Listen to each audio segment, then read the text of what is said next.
Good evening everyone, स्वागत है आप सभी का एक बार फिर से गूगल केमिस्ट्री क्लासेस पर। मैं हूं आनंद ओझा।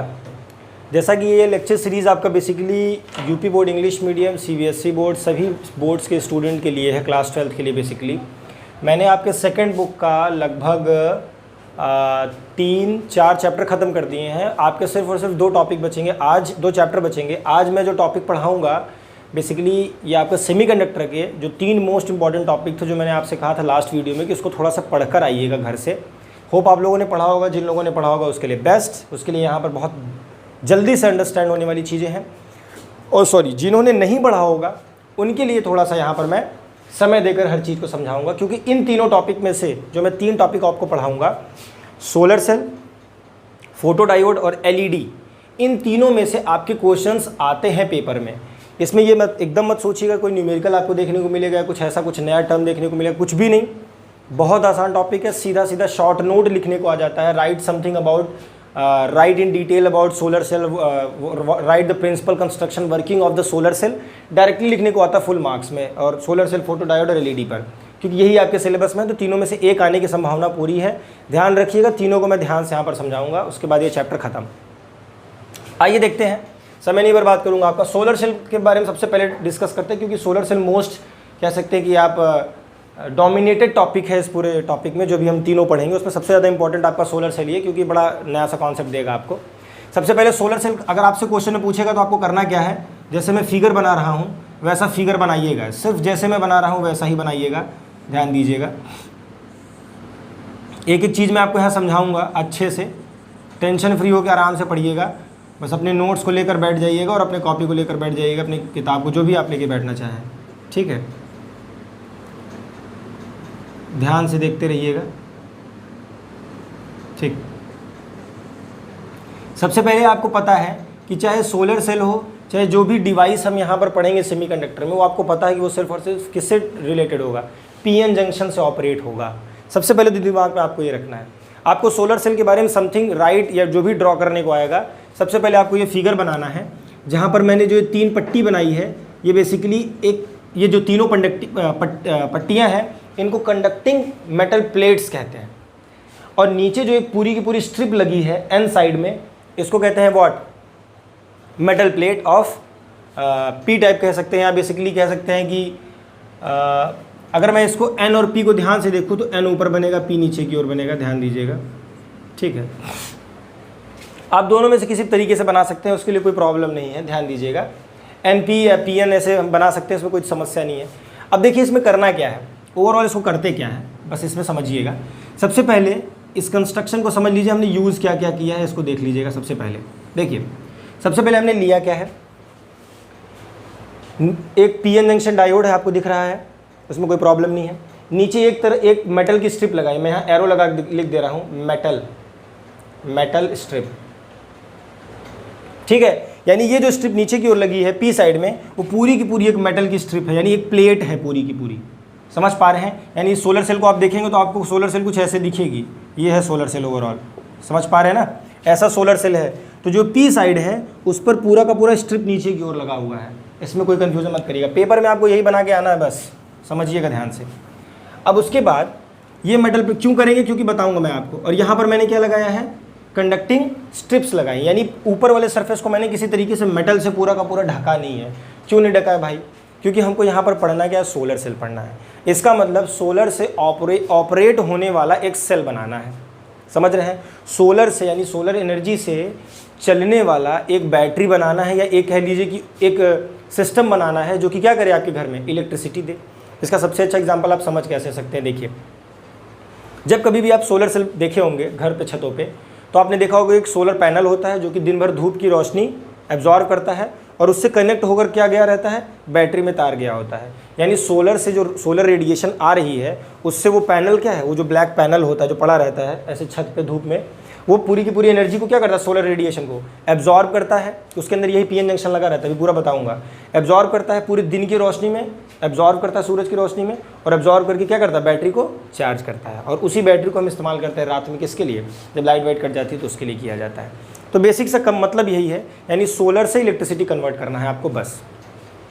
तो इसमें होता क्या है, मेटल की प्लेट क्यों लगाते हैं अभी मैं आपको बता रहा हूँ। मेटल की प्लेट इसलिए लगाया जाता है क्योंकि metal plate basically conducting in nature होते हैं, यानी जो भी इलेक्ट्रॉन और कह सकते हैं कि होल्स का जो रिकम्बिनेशन होगा, जो मोशन होगा, यानी ओवरऑल जब ये सर्किट पीएन जंक्शन ऑपरेट हो जाएगा, किसके लिए कह सकते हैं आप, पोटेंशियल देने के लिए, या फिर अगर आप आउटपुट में रेजिस्टेंस लगा देंगे तो आप कह सकते हैं कि करंट दौड़ाने के लिए, क्योंकि आउटपुट में रेजिस्टेंस लगाने का मतलब आप कोई भी डिवाइस आप जोड़ रहे हो, तो जब किसी डिवाइस को जोड़ दोगे तो वो करंट फ्लो करेगा। अदरवाइज आपको कोई डिवाइस नहीं जोड़ते, सिर्फ दो जंक्शन क्रिएट करते हो तो वहाँ पर आपको पोटेंशियल मिलेगा। ये तो आप बिल्कुल अच्छे से जानते हैं। तो ये है आपका कुछ इस तरह का सिस्टम। अगर मैं यहाँ कुछ नहीं जोड़ूंगा तो यहाँ पर आपको क्या मिलेगा, डेल्टा वी मिलेगा, या फिर आप कह सकते हैं पोटेंशियल डिफरेंस मिलेगा। लेकिन अगर मैं यहाँ पर किसी भी तरीके से कोई रेजिस्टेंस या कोई बल्ब जोड़ देता हूँ तो यहाँ पर आपको क्या मिल जाएगा, जिसको आरएल या लोड रेजिस्टेंस कहते हैं, तो यहाँ पे आपको करंट देखने को मिलेगा। बस इतना सा ही फंडा है, इसमें और कोई डिफरेंस नहीं है, ध्यान दीजिएगा। तो बेसिकली हमारा मेन काम क्या रहता है, बैटरी में एनर्जी स्टोर करना रहता है हमारा मेन काम। तो हम कोई रेजिस्टेंस नहीं लगा रहे हैं, हम बेसिकली क्या कर रहे हैं, कोई लोड नहीं लगा रहे हैं, हम सिर्फ और सिर्फ पोटेंशियल के फॉर्म में एनर्जी को बैटरी में जाके स्टोर कर रहे हैं ताकि हम उसका इस्तेमाल कर सके घर में करंट दौड़ा के। समझ पा रहे हैं? आइए देखते हैं यहाँ पर करते क्या। अब ऊपर वाली प्लेट पर, यानी नीचे की प्लेट पर मेटल की प्लेट, ऊपर भी मेटल की स्ट्रिप्स है, नॉट प्लेट। स्ट्रिप क्यों लगा रहे हैं, क्योंकि भैया जब ऊपर से रेडिएशन आएगी और पूरा का पूरा मेटल से ढक दोगे तो एन और पी में करंट वो जाएगा कैसे, समझ पा रहे हैं ना, यानी पेनिट्रेट करके सोलर रेडिएशन एन और पी जंक्शन में जाएगी कैसे। तो इसके लिए हमने क्या किया है कि जो स्ट्रिप्स है वो पतली पतली स्ट्रिप्स बनाई गई हैं ताकि हम वहाँ से कनेक्शन लेके उन कंडक्टर की तरह बिहेव करा सकें, लेकिन साथ ही साथ लगभग 80 से 85%, 80 to 85% का एरिया जो ऊपर वाला एरिया होता है, ध्यान रखिएगा, यहाँ मैं लिख रहा हूँ क्योंकि वहाँ पे मैं रेडिएशन बनाऊंगा। 80 to 85% का जो एरिया होता है वो क्या होता है, खुला हुआ रहता है। इस बात का ध्यान दीजिएगा। खुला हुए का मतलब क्या है कि इस पोर्शन पर जितने ये गैप्स हैं, इस पोर्शन पर आपकी सोलर रेडिएशन पड़ेगी। कैसे पड़ेगी, कुछ इस तरीके से, जैसे मैं बना दे रहा हूँ, देखते चलिएगा। ये है सोलर रेडिएशन, ऐसे आ रही है, ऊपर भी पड़ेगी क्योंकि कुछ स्ट्रिप्स भी एब्जॉर्ब कर लेंगी, बाकी कुछ ना कुछ क्या करेंगी, मैक्सिमम जो 80 से 85% है वो आपके एन टाइप वाले सिस्टम के ऊपर सरफेस पर गिर जाएंगी। कोई समस्या इस बात में, यानी 10-5% ब्लॉक होगी, बाकी पार हो जाएगी। अब एक चीज़ आप देख रहे होंगे, एन को मैंने पतला बनाया है और पी को छोटा बनाया है। इसका मतलब क्या है, इसका मतलब ये है, ध्यान समझिएगा, बहुत अच्छे समझा रहा हूँ आपको। इसका मतलब ये है कि एन में अगर रेडिएशन घुसेगा और एन को अगर मैं मोटा कर दूंगा तो इस सोलर रेडिएशन को, यानी इसकी जो एनर्जी है, इनकी जो एनर्जी है रेडिएशंस की, उनको ज़्यादा ट्रैवल करके अंदर की ओर जाना पड़ेगा। और जब ज़्यादा ट्रैवल करके अंदर की ओर जाना पड़ेगा तो चाहे एन हो चाहे पी हो, कोई भी सेमीकंडक्टर हो, अगर ज़्यादा मोटा लोगे तो उसके अंदर एटम्स मॉलिक्यूल्स ज़्यादा होंगे। जब ज़्यादा होंगे तो उसको ज़्यादा रेडिएशन को ज़्यादा ट्रैवल करके जाना पड़ेगा। तो जो एनर्जी ट्रैवल करके अंदर ज़्यादा समय तक की जाएगी वो क्या करेगी, डिक्रीज करेगी, क्योंकि वो ज़्यादातर पार्टिकल से टकराएगी, और जब ज़्यादातर पार्टिकल से टकराएगी तो अपनी एनर्जी लूज कर देगी। इस वजह से एन को हम क्या करते हैं, पतला बनाते हैं। एन को हम क्या करते हैं, पतला बनाते हैं। क्यों, एन या पी जो भी आप उस साइड रखोगे, ऊपर वाली टर्मिनल को हम पतला बनाते हैं। इसलिए बनाते हैं क्योंकि मैक्सिमम जो रेडिएशन पड़ रही है वो तुरंत अंदर घुस के जंक्शन पर पहुंच जाए। समझ पा रहे हैं, बिल्कुल समझ पा रहे हैं। तो जैसे ही ये तुरंत जंक्शन पर पहुंचेगा तो आपको पता है कि पी साइड में माइनॉरिटी चार्ज कैरियर्स क्या होते हैं। मैंने आपको डिप्लीशन रीजन और पोटेंशियल बैरियर के बारे में अच्छे से लास्ट लेक्चर में बताया है। तो आपको पता है कि इधर तरफ माइनॉरिटी चार्ज कैरियर्स कौन है, इलेक्ट्रॉन्स। इधर तरफ मेजॉरिटी चार्ज कैरियर्स कौन है, होल्स। इसके बारे में आपको, सॉरी, माइनॉरिटी चार्ज कैरियर्स इधर कौन है, होल्स है। इधर होल्स माइनॉरिटी चार्ज कैरियर्स है, और इधर कौन है, इलेक्ट्रॉन्स है। इधर इलेक्ट्रॉन्स है माइनॉरिटी चार्ज कैरियर्स, क्योंकि इधर मेजॉरिटी में होल्स होंगे और इधर मेजॉरिटी में कौन होंगे, इलेक्ट्रॉन्स होंगे। तो आपको पता है कि माइनॉरिटी और मेजॉरिटी दो चार्ज कैरियर्स होते हैं। मेजॉरिटी अगर इलेक्ट्रॉन मेजॉरिटी है तो वो एन टाइप, और इलेक्ट्रॉन अगर माइनॉरिटी है तो इसका मतलब वो पी टाइप में होगा। इस बात को आप अच्छे से समझ पाए होंगे, मुझे पता है। अब इसका मतलब ये है कि जो इसके माइनॉरिटी चार्ज कैरियर्स और इसके माइनॉरिटी चार्ज कैरियर्स, ये दोनों कहीं ना कहीं जंक्शन के पास डिफ्यूज होकर एक पोटेंशियल बैरियर क्रिएट कर रहे होंगे। यानी इन लोगों ने एक बैरियर पहले ही बना दिया होगा, माइनॉरिटी चार्ज कैरियर्स ने, जंक्शन पर पहुंचने के पहले। तो हमको क्या करना पड़ेगा, इस रेडिएशन को जो इंसिडेंट कर रही है वो इतना सफिशिएंट या इतना स्ट्रांग होना चाहिए रेडिएशन। इसीलिए कभी भी आप देखिएगा, अगर धूप सुबह की रोशनी से या शाम की रोशनी से आप सोलर सेल को चार्ज करके सोचें कि आप टॉर्च जला लेंगे या अपना सोलर पैड जो भी है, सोलर सिस्टम आप ऑपरेट कर लेंगे, तो वो ज़्यादा अच्छे से ऑपरेट नहीं होता अगर जब तक उसको दोपहर वाली धूप की स्ट्रांग इंटेंसिटी नहीं मिली है। यानी इन वॉल्स को, यानी ऊपर वाले इस वॉल को, जो ऊपर से रोशनी आ रही है, क्योंकि नीचे से तो कोई रोशनी जा ही नहीं रही है, ऊपर वाले से जो रोशनी आ रही है उसमें जो डिप्लीशन रीजन या पोटेंशियल बैरियर का जो ये रीजन बना है, ये जो रीजन बना है, इसको पेनिट्रेट करने के लिए एक स्ट्रॉन्ग इंटेंसिटी की लाइट चाहिए। तो जब स्ट्रॉन्ग इंटेंसिटी की लाइट चाहिए तब ये इसको पेनिट्रेट कर पाएगी, और जब इसको पेनिट्रेट करेगी तब ये जंक्शन को पेनिट्रेट करेगी, और उसके बाद ये P में जाएगी, और P और N तब जाकर इलेक्ट्रॉन और होल का क्या होगा, रिकम्बिनेशन होगा। ये कैसे होगा मैं अभी आपको यहाँ समझाऊंगा। तो कुल मिलाकर आपको अगर एक सोलर सेल को अच्छे से चार्ज करना है तो आपको दोपहर वाली तगड़ी वाली एकदम भयंकर वाली इंटेंसिटी की लाइट को क्या करना पड़ेगा, ऑपरेट कराना पड़ेगा, अदरवाइज ये ऑपरेट नहीं होगा सही से। समझ पा रहे हैं? तो कुल मिला के ओवरऑल कंस्ट्रक्शन आपको समझ में आ गया है। यहाँ पर P और N की तरफ जो माइनॉरिटी और मेजॉरिटी चार्ज कैरियर्स होंगे, मतलब माइनॉरिटी चार्ज कैरियर्स होंगे दोनों की तरफ, वो क्या करेंगे, जंक्शन के पास एक डिप्लीशन रीजन बनाएंगे, और उस डिप्लीशन रीजन को तोड़ने के लिए हमको स्ट्रॉन्ग इंटेंसिटी चाहिए जो कि N तरफ से आ रही है। तब ये पोटेंशियल बैरियर को ब्रेक करेगा, जंक्शन के पास जाएगा, और तब जंक्शन को डाकेगा, उसके बाद इलेक्ट्रॉन होल पेयर का रिकम्बिनेशन होना शुरू होगा। अब समझिएगा कि यानी इस पीएन जंक्शन को कंडक्टर बनाने के लिए हमको करना क्या पड़ेगा, सोलर सेल को पोटेंशियल बैरियर को पहले ब्रेक करके अंदर जाना पड़ेगा, फिर जंक्शन को ब्रेक करना पड़ेगा, और फिर फर्दर पी में एनर्जी को देना पड़ेगा, और फिर इसमें होगा क्या कि इधर तरफ जो इलेक्ट्रॉन होल पेयर रिकम्बिनेशन हो रहा है, ध्यान दीजिएगा, क्योंकि पोटेंशियल बैरियर का मतलब क्या है समझिए। आप ऐसे कह सकते हैं कि जंक्शन के पास इलेक्ट्रॉन और होल जो माइनॉरिटी और मेजॉरिटी चार्ज कैरियर्स थे, जंक्शन के पास रिकम्बाइन कर गए हैं। बहुत ध्यान समझिएगा, जंक्शन के पास रिकम्बाइन कर गए हैं, और रिकम्बाइन करने के बाद वो एक रीजन बना दिए हैं कि अब इस रीजन के इधर फ्री होल्स हैं और इस रीजन के इधर क्या हैं, फ्री इलेक्ट्रॉन्स हैं। क्यों? क्योंकि इधर तो इनका रिकम्बिनेशन हो चुका है, किसका, इलेक्ट्रॉन और होल्स का। अब जब रिकम्बिनेशन हो चुका है तो ये फर्दर तो टूटने वाले हैं नहीं, समझ पा रहे हैं, यानी कंबाइन कर चुके हैं, ये डोप हो चुके हैं इलेक्ट्रॉन होल्स, और डोप होने के बाद एक रीजन तक वो क्या कर दिया, जब डोपिंग हो गई तो इसका मतलब वहाँ करंट है, इसका मतलब क्या है, उतनी दूरी में पोटेंशियल डिफरेंस जनरेट हो रहा है, जिसको पोटेंशियल बैरियर कह रहे हैं। समझ पा रहे होंगे आप। तो जब ये डोपिंग माइनॉरिटी और दोनों माइनॉरिटी चार्ज कैरियर्स की पोटेंशियल जंक्शन पर हो चुकी है, तो इसका मतलब ये है कि अब इतने अमाउंट की एनर्जी, यानी इस बैरियर के बराबर की एनर्जी आपको एक्सेस लगानी पड़ेगी इंटेंसिटी से, तब वो क्या करेगा, इस बैरियर को ब्रेक करेगा, और जो इलेक्ट्रॉन और होल के बीच में जो बॉन्डिंग है, जो डोपिंग है, उसको वो एनर्जी क्या करेगी, इंटेंसिटी क्या करेगा, ब्रेक करेगा, तोड़ेगा अपनी रेडिएशन से। और जब ही तोड़ेगा तो इधर से होने वाले जो होल्स हैं, इधर वाले जो होल्स हैं, मतलब जो रिकम्बाइन किए थे, वो होल्स अट्रैक्ट होकर किधर भागेंगे, किधर की ओर भागेंगे, सॉरी होल्स भागेंगे आपके किधर की ओर, ऊपर की ओर, और इलेक्ट्रॉन्स भागेंगे किधर की ओर, नीचे की ओर। समझ पा रहे हैं?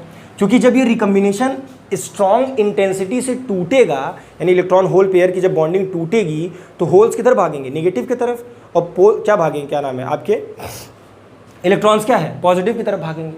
समझ पा रहे हैं ना? तो इसका मतलब कि जो ये ब्रेक करेंगे, ब्रेक करने के बाद इलेक्ट्रॉन्स एंड साइड के जो इलेक्ट्रॉन्स थे वो ब्रेक करके भागेंगे पॉजिटिव की तरफ, यानी होल्स की तरफ, और इसके जो होल्स थे वो ब्रेक करके किधर भागेंगे, एन की तरफ।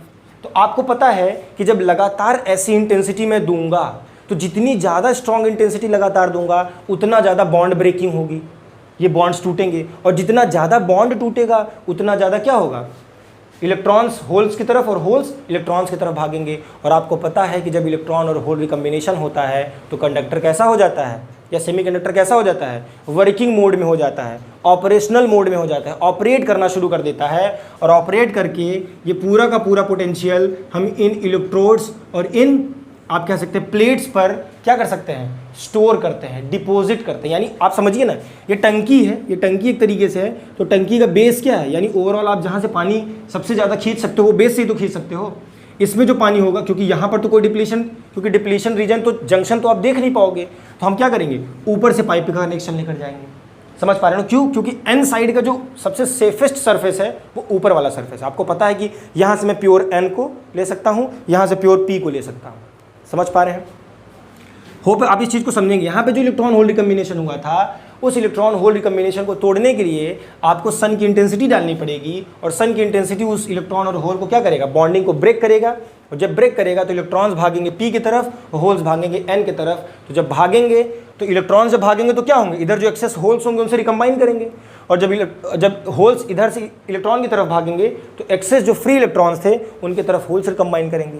जब इलेक्ट्रॉन होल रिकम्बिनेशन एक बड़े लेवल पर होने लगेगा तो आपको पता है कि इस पूरे के पूरे सर्किट में करंट दौड़ना शुरू हो जाएगी, पोटेंशियल डिफरेंस जनरेट होना शुरू हो जाएगा।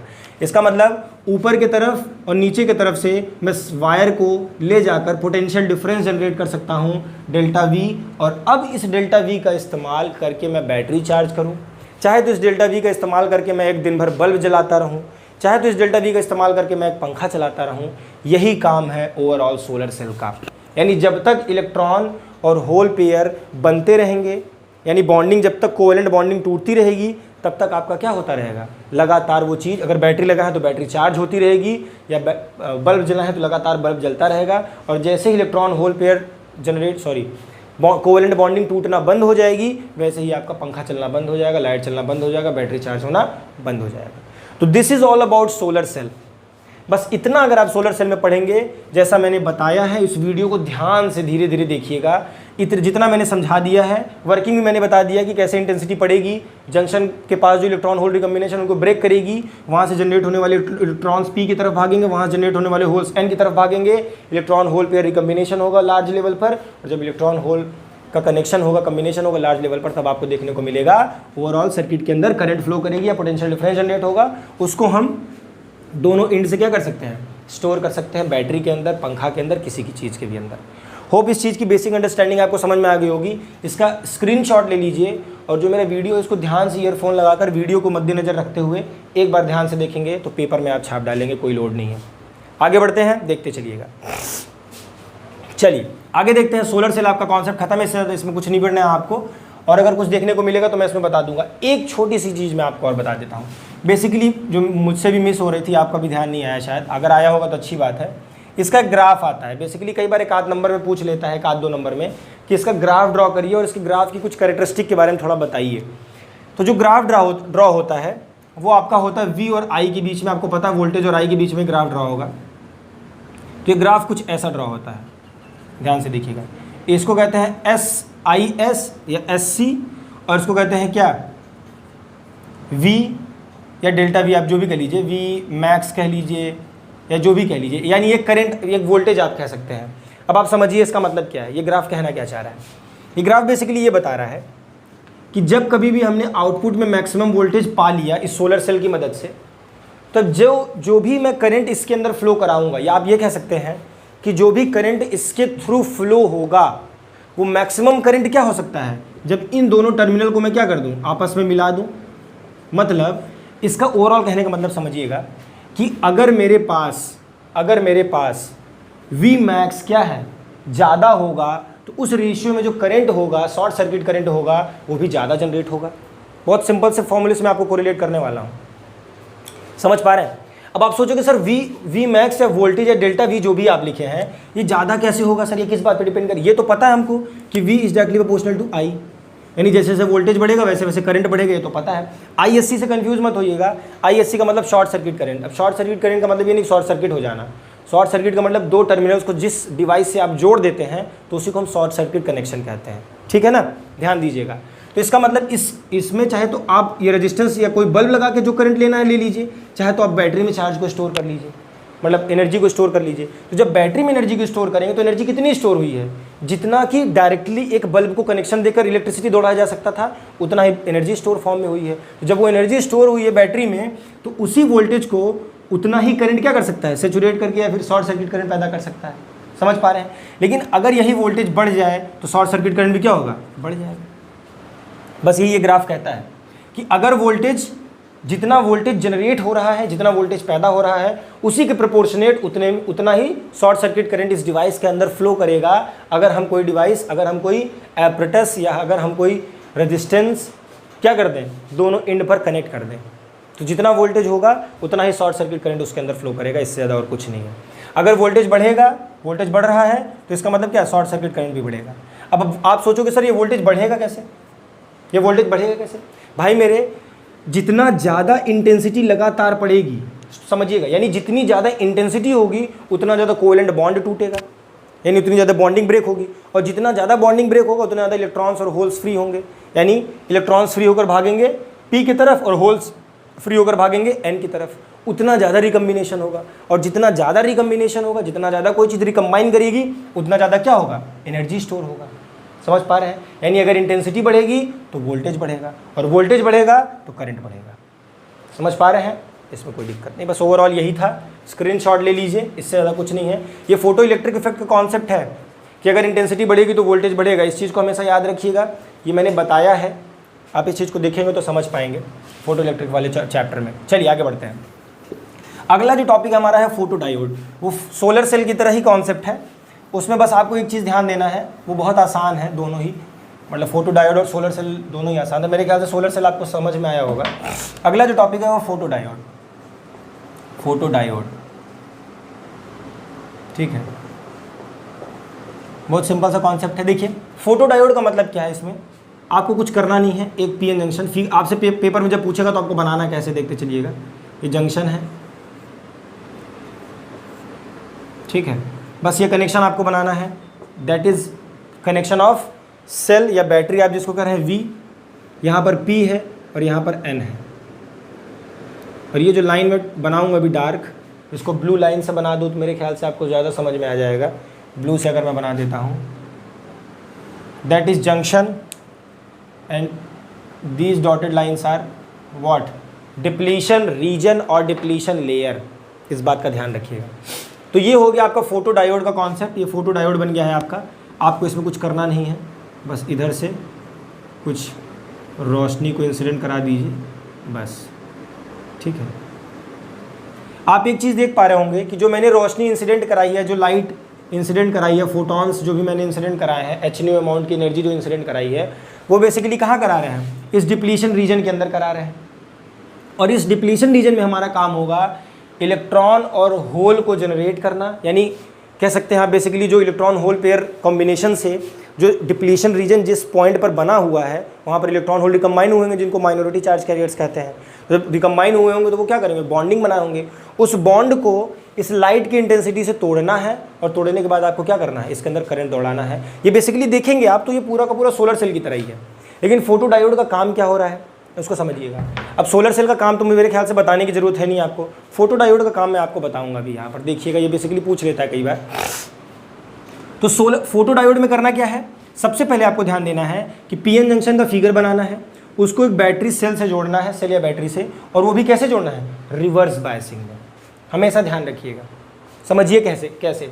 यानी फोटो डायोड और सोलर सेल में अगर आपसे कोई डिफरेंस पूछे तो आप ये सीधा कहोगे सर फोटो डायोड में और सोलर सेल में डिफरेंस यही है कि सोलर सेल में सिर्फ और सिर्फ प्योर सोलर लाइट से हम क्या कर रहे थे, पोटेंशियल जनरेट कर रहे थे या इलेक्ट्रिसिटी जनरेट कर रहे थे।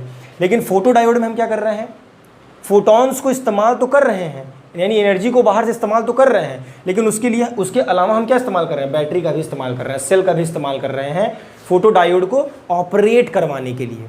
अभी इनका इस्तेमाल कहाँ होगा मैं आपको बताऊंगा। अब देखिए इसका मतलब क्या है, अगर ध्यान से देखेंगे आप तो रिवर्स बायसिंग का मतलब आपको पता है कि अगर किसी सिस्टम को रिवर्स बायस करोगे तो ये पॉजिटिव होल्स और ये निगेटिव, पॉजिटिव होल्स और निगेटिव क्या करेगा, अट्रैक्ट करेगा। तो होल्स जंक्शन से क्या होंगे, शिफ्ट होंगे, क्योंकि आपको पता है पी में मेजॉरिटी चार्ज कैरियर्स होल्स। बहुत ध्यान से मेरे एक स्टेटमेंट को सुनिएगा, यही पेपर में लिखना है आपको। सिमिलरली जब आप पॉजिटिव एंड को निगेटिव टर्मिनल के साथ यानी एन टाइप से जोड़ेंगे तो मेजॉरिटी चार्ज कैरियर्स इलेक्ट्रॉन्स, तो निगेटिव पॉजिटिव अट्रैक्शन होगा, तो इसका मतलब जंक्शन से इलेक्ट्रॉन्स दूर जाएंगे। लेकिन इनके अंदर जो माइनॉरिटी चार्ज कैरियर्स हैं वो जंक्शन के पास क्या करेंगे भाई, क्योंकि इनके अंदर माइनॉरिटी चार्ज कैरियर्स क्या होगा, होल, इनके अंदर क्या होगा, माइनॉरिटी चार्ज कैरियर्स इलेक्ट्रॉन्स। समझ पा रहे हैं ना। तो निगेटिव, इधर के निगेटिव इलेक्ट्रॉन्स क्या करेंगे, रिपेल करेंगे। इधर के जो होल्स हैं, इधर का पॉजिटिव, ये क्या करेगा, रिपेल करेगा। जब रिपेल करेगा तो पॉजिटिव और निगेटिव जो माइनॉरिटी चार्ज कैरियर्स हैं वो आपस में क्या करेंगे, जंक्शन के पास क्या करेंगे, ऐसे करके मैं यहाँ डिजाइन बना दे रहा हूँ, ये रिकम्बाइन कर जाएंगे। और जब रिकम्बाइन कर जाएंगे तो आपको पता है कि अब ये स्ट्रॉन्ग एक बॉन्ड बना लेंगे, कोवेलेंट बॉन्डिंग बनेगी। और जब कोवेलेंट बॉन्डिंग बन गई तो उसको तोड़ने के लिए आपको क्या करना पड़ेगा, एक्सेस एनर्जी डालना पड़ेगा। समझ पा रहे हैं। अब इसका मतलब ये है कि इस पोटेंशियल को मैं जितना ज़्यादा बढ़ाऊंगा उतना ज़्यादा होल्स रिपेल होकर अट्रैक्ट होकर इधर भागेंगे और इलेक्ट्रॉन्स अट्रैक्ट होकर इधर भागेंगे। तो इसका मतलब डिप्लीशन रीजन क्या होगा, उतना मोटा होता चला जाएगा। समझ पा रहे हैं। क्योंकि होल्स शिफ्ट हो रहे हैं इधर, इलेक्ट्रॉन शिफ्ट हो रहे हैं उधर, तो डिप्लीशन रीजन की मोटाई क्या होती चली जाएगी, बढ़ती चली जाएगी। और जब डिप्लीशन रीजन की मोटाई बढ़ती चली जाएगी तो उस अमाउंट में हमको इंटेंसिटी जो लाइट इस्तेमाल कर रहे हैं वो भी क्या करना पड़ेगा, बढ़ाते जाना पड़ेगा। क्यों? क्योंकि इलेक्ट्रॉन होल पेयर का रिकम्बिनेशन जो माइनॉरिटी चार्ज कैरियर्स थे यहाँ पर, उनके रिकम्बिनेशन को अगर तोड़ना है तो आपको इंटेंसिटी को क्या करना पड़ेगा? बढ़ाते रहना पड़ेगा।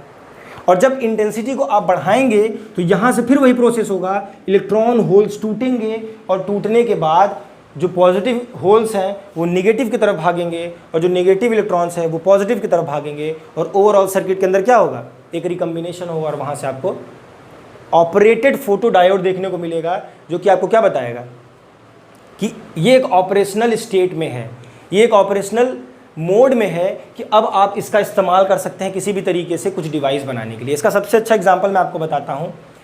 आपने सोलर लाइट वाइट देखी, ट्रैफिक सिग्नल्स में अगर लाइट कभी आपने देखा होगा एक मतलब अच्छे जगहों पर, तो आप ये देख पाए होंगे कि जब कभी भी उसमें ऑपरेटेड मतलब बैटरी से हमने ऑपरेट करके उसका टाइमर लगाया है या कुछ भी लगाया है, तो अगर उसको ऑपरेट करना है यानी अगर उसको सही से चलाना है तो उसको इस्तेमाल हम क्या करते हैं? फोटो डायोड का भी इस्तेमाल करते हैं, यानी उसमें लाइट की इंटेंसिटी को भी क्या करते हैं? इंसिडेंट कराते हैं। इसका सबसे और अच्छा मैं एग्जांपल अगर आपको बताऊं तो आपको देखने को मिलेगा मेरे ख्याल से, जहाँ तक मैं याद कर पा रहा हूँ, लाइट डिपेंडिंग वो होते हैं, क्या नाम है, स्विचेज़ होते हैं, समझ रहे हैं ना?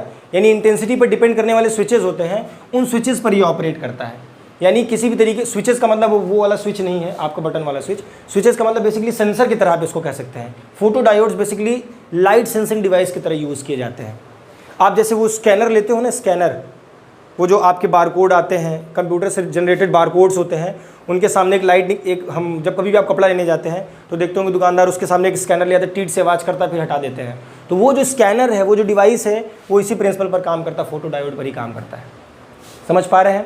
अब उसके बारे में थोड़ा आप पढ़ेंगे तो आपको पता चलेगा कि उसके अंदर जो एनर्जी दी जा रही है, यानी उसके अंदर जो लाइट लगातार जल रही है या जो इंटेंसिटी हम क्रिएट कर रहे हैं, वो किसके लिए क्रिएट कर रहे हैं?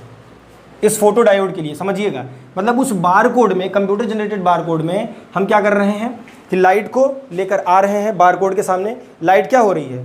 एक बार ब्लैक लाइन, एक बार वाइट लाइन, एक बार ब्लैक लाइन, एक बार वाइट लाइन को क्या कर रही है? स्टडी कर रही है। तो जब स्टडी करेगी तो क्या होगा? एक बार लाइट ऑब्स्ट्रक्ट हो रही है, फिर एक बार ब्राइट हो रही है, ऑब्स्ट्रक्ट हो रही है, फिर ब्राइट हो रही है। यानी लाइट क्या कर रही है? उस फ्रीक्वेंसी ब्लैक लाइंस और वाइट लाइन पर लाइट की फ्रीक्वेंसी क्या हो रही है? चेंज हो रही है। जब चेंज हो रही है तो वो आपको बीप दे रहा है, वो उस रिकॉर्डेड कह सकते हैं कि उस मटेरियल के बारे में आपको क्या दे रहा है? इन्फॉर्मेशन दे रहा है। तो बेसिकली इसके बारे में और भी आप जानकारी इकट्ठा कर सकते हैं। ये स्विचेस की तरफ से इस्तेमाल किए जाते हैं, लाइट डिपेंडिंग स्विचेस की तरह इस्तेमाल किए जाते हैं फोटो डायोड्स।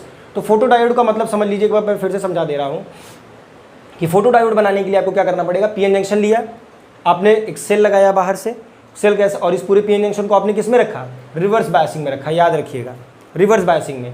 क्यों? क्योंकि holes majority charge carriers P की तरफ और इधर के मेजॉरिटी चार्ज कैरियर्स पॉजिटिव की तरफ डिपॉजिट हो जाएंगे, और माइनॉरिटी चार्ज कैरियर्स क्या करेंगे?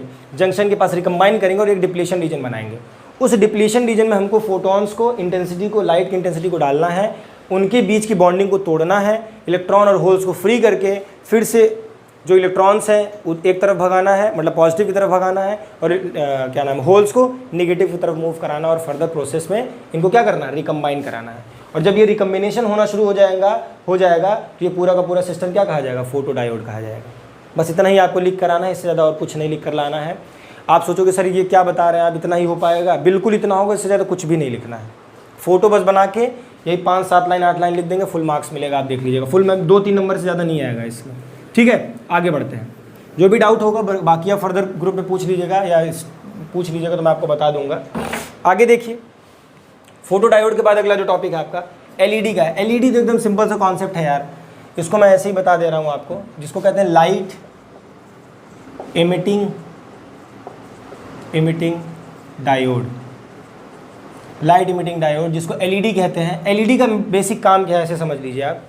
यानी इस पर आपको करना क्या है कि बाहर से इलेक्ट्रिसिटी लगाना है, बाहर से बैटरी टर्मिनल लगा के, यानी एक टर्मिनल से पोटेंशियल आपको देना है, और वो क्या करेगा? आपको लाइट के फॉर्म में एनर्जी को इमिट करता हुआ दिखाएगा। That is known as LED.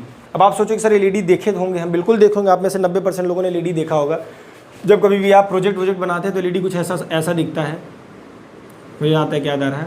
इसके 2 पैर ऐसे होते हैं, white, red, blue, green colour के ऐसे एलईडीज़ रंग बिरंगी एलईडी आती हैं। इनको जब कभी भी आप बैटरी से 15 वाट वाली बैटरी लेके कनेक्ट करते थे, आपको याद होगा, तो क्या करते थे? ये ग्लो करने लगते थे, ये ग्लो करने लगते थे ना। तो वही एलईडी यही है जो आप देखे हैं। समझ पा रहे हैं ना। वो एलईडी, इसका मतलब आपका जो एलईडी सिंपली दिख रहा है वो एलईडी कुछ और नहीं, वो डायोड है। समझ पा रहे हैं। आप इस डायोड को ऐसे भी समझ सकते हैं, दो पैर है इसके, डाई का मतलब दो, तो एलईडी के दो पैर होते हैं, तो इसका मतलब एलईडी डायोड की तरह काम करता है। बिल्कुल होता भी वही है। तो आपको जो ये करंट मिल रही है बैटरी से और एलईडी ग्लो करता हुआ दिख रहा है, that LED is also known as what, light emitting diode. ये याद रखिएगा। और इसका वर्किंग क्या है, सिंपल सा कॉन्सेप्ट है, ये फॉरवर्ड बाइसिंग पर काम करता है। समझिएगा, इसमें कुछ और नहीं हो रहा है। इसमें हो ये रहा है कि इलेक्ट्रॉन्स, मतलब ये कुछ प्रोसेस ऐसा ही दिख रहा है आपको, जो मैं यहाँ बना कर दिखा देता हूँ एक बार। यानी ये पीएन जंक्शन ऐसे ही है, यानी इधर P इधर N, पॉजिटिव निगेटिव, तो इसका मतलब रिपल्शन होकर होल्स इधर जाएंगे, इलेक्ट्रॉन्स इधर जाएंगे। तो हो रहा है बेसिकली कुछ और नहीं, पीएन जंक्शन को फॉरवर्ड बायस में कनेक्ट करना है आपको, और फॉरवर्ड बायस में कनेक्ट करने के बाद जब ये जंक्शन को डाकेंगे, यानी इधर से इधर और ये इधर से इधर जंप करेंगे, उस दौरान आपको जहाँ पर इलेक्ट्रिसिटी बाहर की ओर मिलती थी, हम कनेक्ट करके इलेक्ट्रिसिटी लेते थे या पास करके एक यूनि डायरेक्शन करंट जनरेट करते थे, यहाँ पर हम यूनि डायरेक्शन करंट ना जनरेट करके हमको मिलेगा क्या, एक ग्लो करता हुआ, चमकता हुआ रोशनी बाहर की ओर मिलेगा। And that Roshni is nothing but in the form of light. आप समझ रहे हो, यानी जो इलेक्ट्रॉन होल पेयर रिकम्बिनेशन हो रहा है फॉरवर्ड बाइसिंग में, डिप्लेशन रीजन को डाकते हुए, जंक्शन बैरियर को डाकते हुए, वो कुछ और नहीं हो रहा है। वो एनर्जी रिकम्बाइन करने के बाद एक एनर्जी निकलेगी ना, जब दोनों कंबाइन करेंगे तो एक कहते नहीं कि जब दो लोग मिलते हैं तो खुशी अलग ही होती है। तो उसी तरीके जब इलेक्ट्रॉन होल आपस में मिलेंगे तो खुशी क्या होगी, चमक के फॉर्म में, रोशनी के फॉर्म में देखने को मिलेगी। And that device is known as what, LED. बस आपको इसके बारे में इतना ही पढ़ना है, इससे ज़्यादा कुछ भी नहीं पढ़ना है। यही आपका था एलईडी, फोटो डायोड और सोलर सेल, जिसमें सोलर सेल मोस्ट इंपॉर्टेंट है। ये जरूर पढ़ के जाइएगा क्योंकि आता है पेपर में। तो तीनों मैंने आपको बता दिया, होप आपको समझ में आया होगा। एलईडी में कंफ्यूज एकदम मत होइएगा, सिंपल सा कॉन्सेप्ट है, बस फॉरवर्ड बायसिंग करना है, इलेक्ट्रॉन होल पेयर कम्बिनेशन वैसे ही दिखाना है, और कम्बिनेशन के बाद जो एनर्जी जिस फॉर्म में निकलेगी वो एनर्जी लाइट के फॉर्म में निकलेगी, फोटॉन्स के फॉर्म में निकलेगी, एचन्यू के फॉर्म में निकलेगी। बस इतना ही लिखना है आपको अपने शब्दों में। That's it for the semiconductor devices and semiconducting material. आपका ओवरऑल सिलेबस मैंने 2 लेक्चर में कंप्लीट कर दिया है। सिलेबस का मतलब जितने इंपॉर्टेंट टॉपिक है जो आपके पेपर में आएंगे, इससे ज़्यादा आपको कुछ भी नहीं पढ़ना है। होप ये वीडियो आपको समझ में आया होगा। अगर नहीं समझ में आया होगा तो एक बार वीडियो को फिर से देखिएगा, और जो भी डाउट लगा होगा उसको कमेंट सेक्शन में पूछ लीजिएगा। और फिर से मिलते हैं नेक्स्ट वीडियो के साथ, आपका एटम और न्यूक्लियाई के लिए। Thank you so much.